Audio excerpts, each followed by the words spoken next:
Welcome to the Technical Writing Success Podcast from Curt Robbins, where we help you get smarter than your competition. Hire Curt to coach you or your employees in AI to avoid a pink slip or having your competition eat your lunch.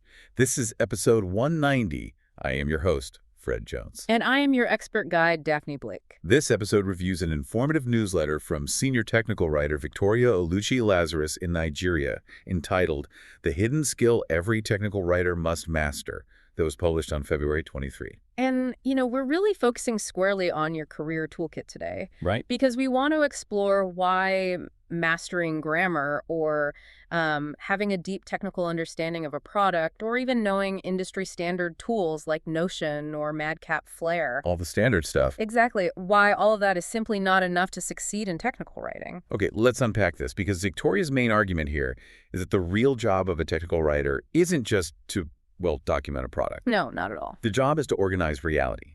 And let's be honest, reality in the software development world is it's absolute chaos. Mm-hmm. It really is incredibly messy. I mean, you have engineers who view the product entirely through the lens of the code base, right? Oh, for sure. And then you have product managers focused on business outcomes.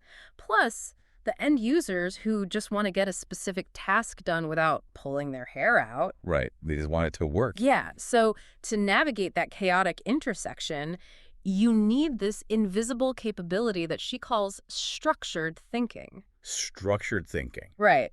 It's basically the ability to take all of that raw, disorganized complexity, synthesize it internally, and then present it externally as something clear and logical. But I am going to push back on that phrase a bit, because structured thinking sounds highly intellectualized. Okay, fair. Isn't that just a fancy philosophical way of describing formatting? I mean, like, if I'm applying a strict style guide and organizing my thoughts into bullet points. Right, making it look nice. Exactly. Haven't I structured my thinking? Well, not exactly. And that is a really crucial distinction to make. Formatting is purely visual, it happens on the screen. But structured thinking is purely cognitive. It happens in your brain. It's like, think of it like cartography. Map making. Yeah. Formatting is just choosing the color of the highway lines on the map or picking a nice font for the city names. But structured thinking is the actual surveying of the terrain. Precisely. It's figuring out how the road network connects, determining which paths are one way, and understanding where a traveler might get lost. So if you draw a beautifully formatted road that leads directly off a cliff, the font you chose really doesn't matter. The underlying logic is broken. Okay, that makes perfect sense. A beautifully styled document that forces a user to jump back and forth between 3 different pages is still a failure. It's a total failure. The tools just can't fix a broken thought process. Yeah. What's fascinating here is how applying this mental framework fundamentally alters your day-to-day workflow. The article actually highlights 3 superpowers of this. Let's hear them. So the first superpower is asking better questions. Because without structured thinking, a writer often falls into the trap of just, asking unstructured things. Like walking up to a lead developer and asking, hey, how does this new authentication feature work? Exactly, which is a terrible question. It really is. Because the engineer is going to answer you truthfully from their perspective, which means they'll give you a highly technical, completely disorganized brain dump. Right, they'll start talking about how the token hashes through a salt, bypasses the middleware. And you're just frantically taking notes, completely overwhelmed. And you walk away with a timeline of the code's execution rather than an actual guide for the user. Exactly. But a structured thinker doesn't ask that open-ended question. They map the context first. They ask things like, what specific user problem does this feature solve? Or who is this for? Right. And what needs to happen immediately before the user reaches this step?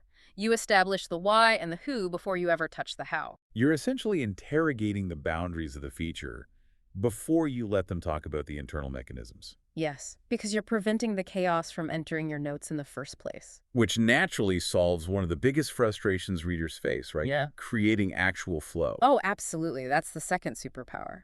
Because as a reader, there is nothing more exhausting than reading a paragraph, feeling completely lost, and having to reread it 3 times just to decipher the basic context. That friction happens because the writer didn't provide a mental anchor. They just dumped facts onto the page.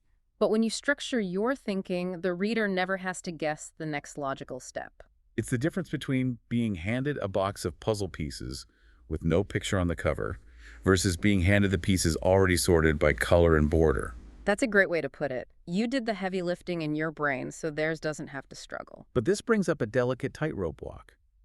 You're constantly tasked with explaining highly complex systems. Right. How does this help you break down complexity without oversimplifying it? Because that's the third superpower, like handling complexity. It is. And it allows you to control the altitude of the information. You don't start at ground level in the weeds of the code. You start at 30,000 feet. Exactly. To establish the broad landscape, what the system is, and why it exists. Then you methodically drill down. You show the relationships between different pieces before you explain the pieces themselves. You aren't just transcribing facts, you are actively designing understanding. Designing understanding. I love that. Let's take a brief break for a special message from our producer, Curt Robbins. Hi, this is Curt Robbins. First, thanks for listening. I truly appreciate your support. I want to let you know that I'm currently accepting new clients. My rates are affordable, and I have more than 25 years of experience working for enterprise companies like Microsoft, Northrop Grumman, Oracle, PNC Bank, FedEx, USAA, and Wells Fargo, among many others. If you want to improve your IT documentation and communications, hire me. I deliver fast, know how to use AI to improve efficiency and accuracy, and love going the extra mile to satisfy my clients. Thank you for subscribing and listening. Back to you, Daphne and Fred. Welcome back to the Technical Writing Success Podcast, where we help you get smarter than your competition by coaching you in AI. Thanks for staying with us. So what does this all mean for you listening right now? If you sit down at your desk tomorrow morning to document a messy new API, what is the practical application of this? Well, the most critical step is building a mental blueprint before your hands ever touch the keyboard. You have to violently resist the urge to just open a blank page and start typing chronological steps. Because chronological doesn't always mean logical. Absolutely not. Just because a developer built the feature in a certain sequence doesn't mean a human brain wants to learn it in that sequence. Right. So, to build this blueprint, you interrogate the info you have. You start by strictly defining the primary objective. If the user only takes away one thing, what is it? Okay. Then you determine the absolute prerequisites, like what must they have already installed before step one even makes sense. This is how you spot those catastrophic gaps in logic. Exactly. If you're just typing out steps blindly, you're going to miss things. But with a blueprint, you suddenly realize, wait, step 4 requires a unique ID, but we haven't actually explained where to find that ID. And you catch that inconsistency while it's still just a thought, rather than a publish error that generates 10 angry support tickets. Right. Did Victoria share any specific tips for strengthening this skill? She did.